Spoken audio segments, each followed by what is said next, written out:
All right, we're picking up on the second half of 7.2, which is going to further discuss more rules of exponents and then apply them to expressions. So we've already talked about the negative exponent rule, which we called the elevator rule. So we're going to pick up a few more. The zero exponent rule. So if a base number is raised to the zero power, and that base number is not zero itself, then the answer will be 1. So negative 7 to the zero power is 1. Negative 7 to the zero power without parentheses means the negative stays, so we get negative 1.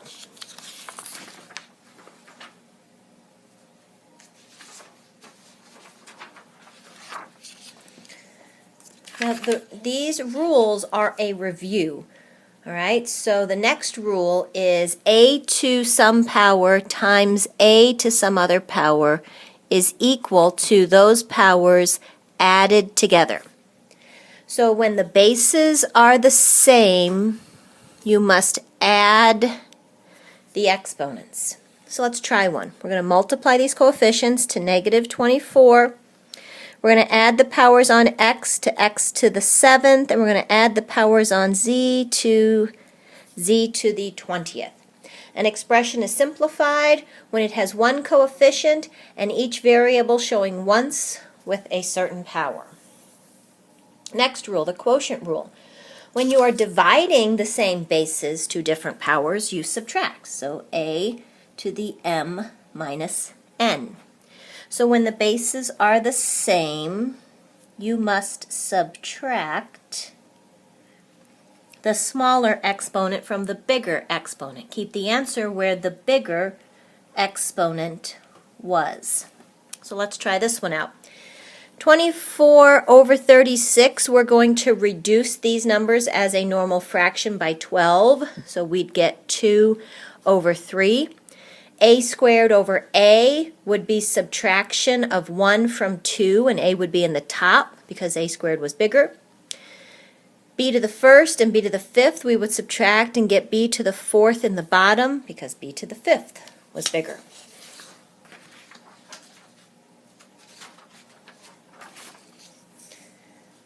Right?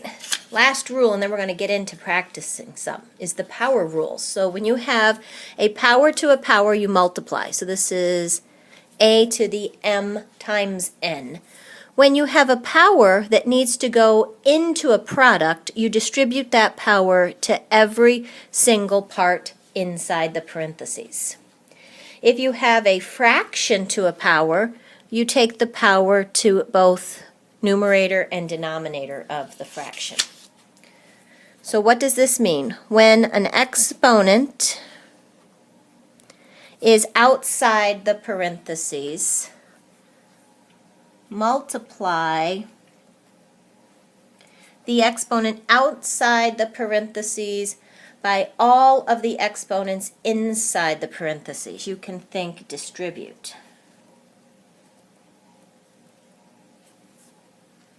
The power rule is a shortcut for the product rule. So let's try some out here. So everything in these parentheses is being squared. So negative 7 squared is negative 7 times negative 7, which is 49. Powers to powers we multiply. So a to the 8, b to the 10th, c to the 2nd. And we are finished. Now this outside power is a 3, and everything inside is being raised to the third power. So x to the first, 1 times 3 is x to the third, 4 times 3 is y to the 12th. Now be careful, negative 3 is not a power, it's a value that we need to use 3 times. So negative 3 times negative 3 times negative 3 is negative 27, z to the 9th. Now, we're going to run through some that combine concepts, and then we're going to apply these rules to exponents written as fractions. So what I would do first on this problem is I would use the power rule to multiply these together. So I'd get negative 4, x to the negative third, x to the 10th. Then I would see I'm multiplying the same base, so I would use the product rule, which says I can add these together. So I get negative 4x to the 7th and I'm finished. Here, I am going to first take care of these parentheses, so I'm going to get 2 to the 6th, x to the 8th, x to the 5th, because powers to powers we multiply, 2 to the 5th, x to the negative 4th. Now what I'm going to do is I'm going to use the product rule, because when I'm multiplying the same base, I get to add my powers. I'm also going to use the quotient rule, because when I'm dividing my same base, I get to subtract. So 5 from 6 would leave me 2 in the top, x to the 13th over x to the negative 4th. Now, negative exponents can't ever be left in our answer. This is going to use the elevator rule and move up. So we get 2x to the 13th, x to the 4th.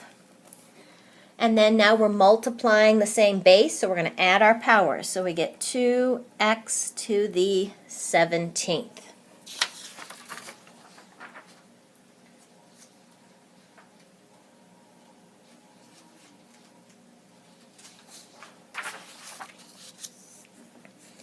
Now we're going to apply rules of exponents to fractional exponents. So not only do we need to follow rules of exponents, we need to also follow rules of fractions. So when I'm multiplying the same base together, I get to add my powers. But I can't add fractions without a common denominator. So my common denominator is 9. So I'm going to adjust this. So this needs a denominator of 9, so that's by 3. So this would be negative 15 times r to the 17/9. Now when I'm multiplying the same base, I get to add my powers. When I add fractions, I must have the same denominator, which I have, and I combine them together to get r to the 2/9. So here is my final answer.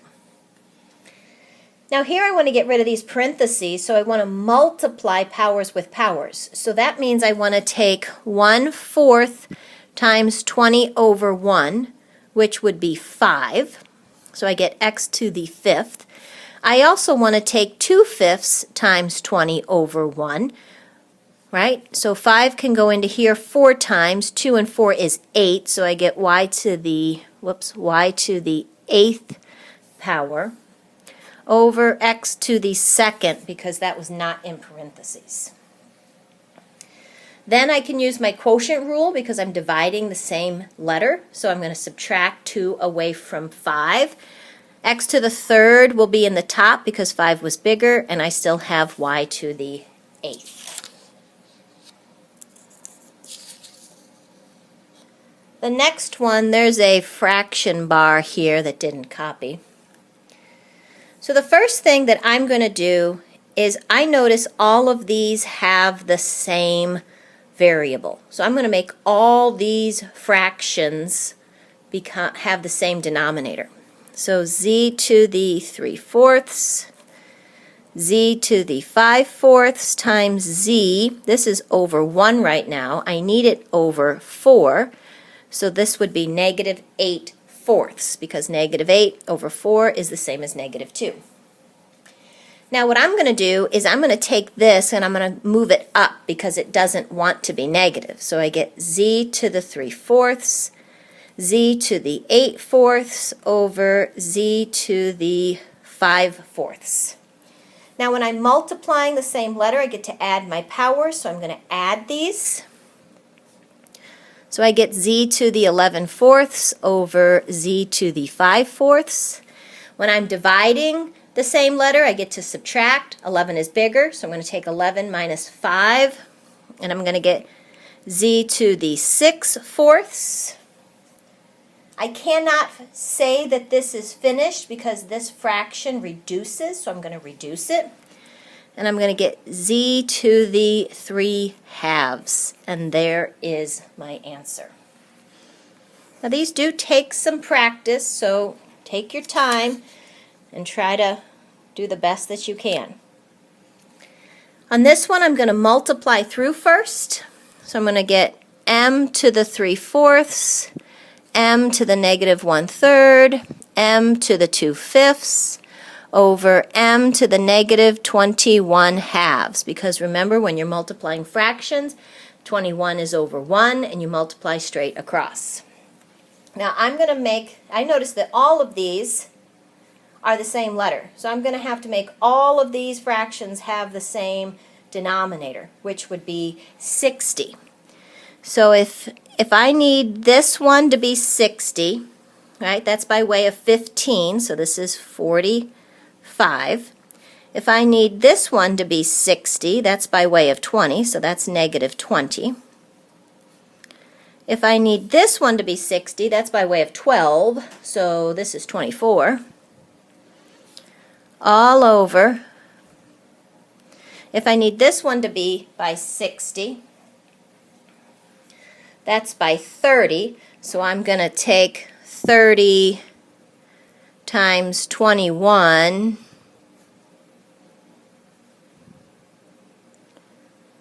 and I'm going to get 630.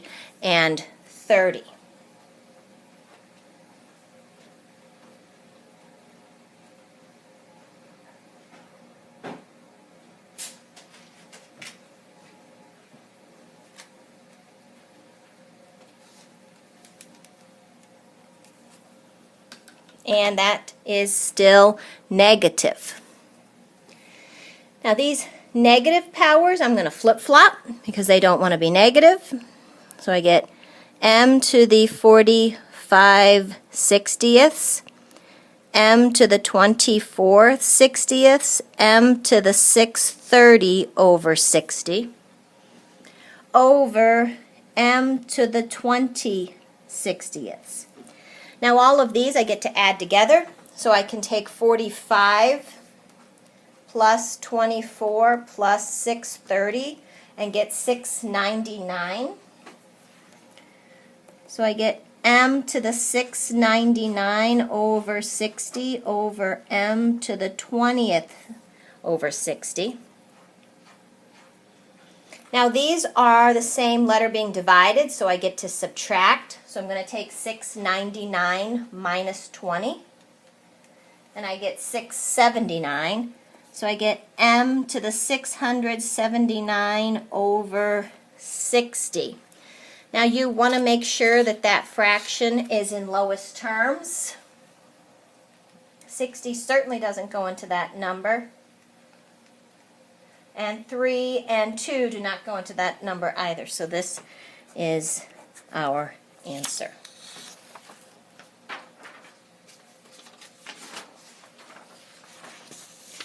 All right, now we're going to get into applying rules of exponents, but having to distribute across.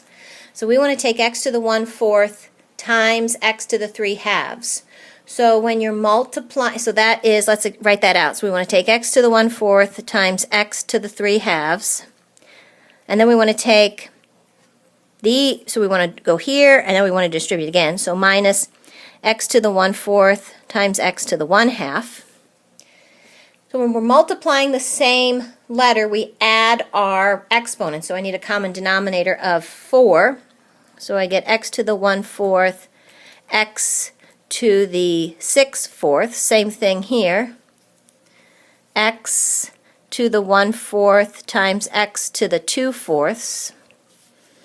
So these I'm going to add and get x to the 7/4 minus x to the 3/4. And I can't subtract these because to subtract expressions, they have to be like terms. Like terms mean same letter, same exponent. So these are not the same exponent. So we would stop. 2 is the same thing. I'm going to distribute across. So I get 4x to the 5/3 times x to the negative 2/3 minus 16. 4 times 4 is 16. X to the 5/3 times x to the negative 5/3. I'm multiplying the same base, so I get to add my powers. So I get 4x to the 3/3 minus 16x to the 0. This is 1, so this is 4x. X to the 0 power is 1, so I get 4x minus 16.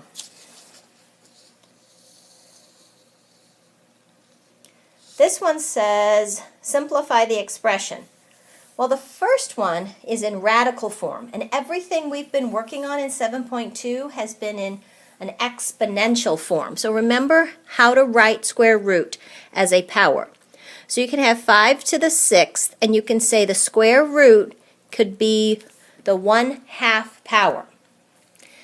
Now, powers to powers, we multiply. So this is 5 to the 6 over 2, or 5 to the 3rd, which now is 125. If we look at 2, we are dividing the same base, so we get to subtract our powers. So we get 125 to the 2/3 power. And this brings us full circle back to how 7.2 started. The denominator tells us the root we're taking, so this is the cube root of 125, then squared. So this is 5 squared, or 25. How we got 5 is because 5 times 5 times 5 would be our 125.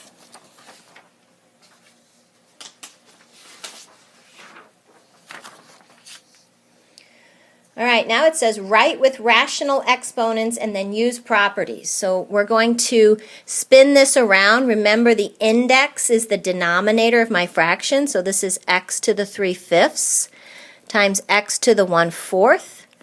When I'm multiplying the same base, I add my power, so I need a common denominator of 20. 5 into 20 is 4, so that's 12. And this would be 5/20. I'm going to add these for x to the 17/20. And then it says give an exact answer using radicals as needed. That means we put it back into radical form. So we write the 20th root of x to the 17th. This one, same thing. This index tells us the denominator of our fraction, so we get t to the 4/3 over t to the 4/5. I'm dividing the same base, so I need a common denominator of 15.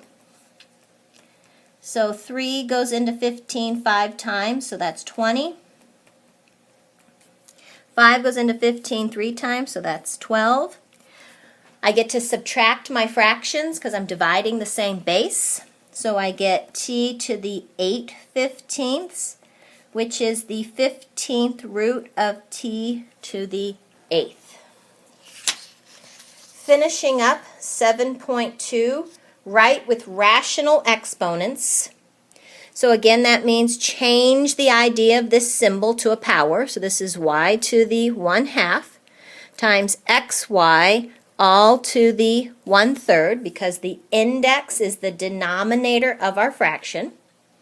We're going to distribute that across, so we get y to the 1/2, x to the 1/3, y to the 1/3. It says use properties of exponents, so I am multiplying the same bases when I look at the y's, so I could get a common denominator on my y's. So I get y to the 3/6, x to the 1/3, y to the 2/6 when I change my denominators. I get to add these together. So I get y to the 5/6, x to the 1/3, because when we're multiplying the same base, we add our powers.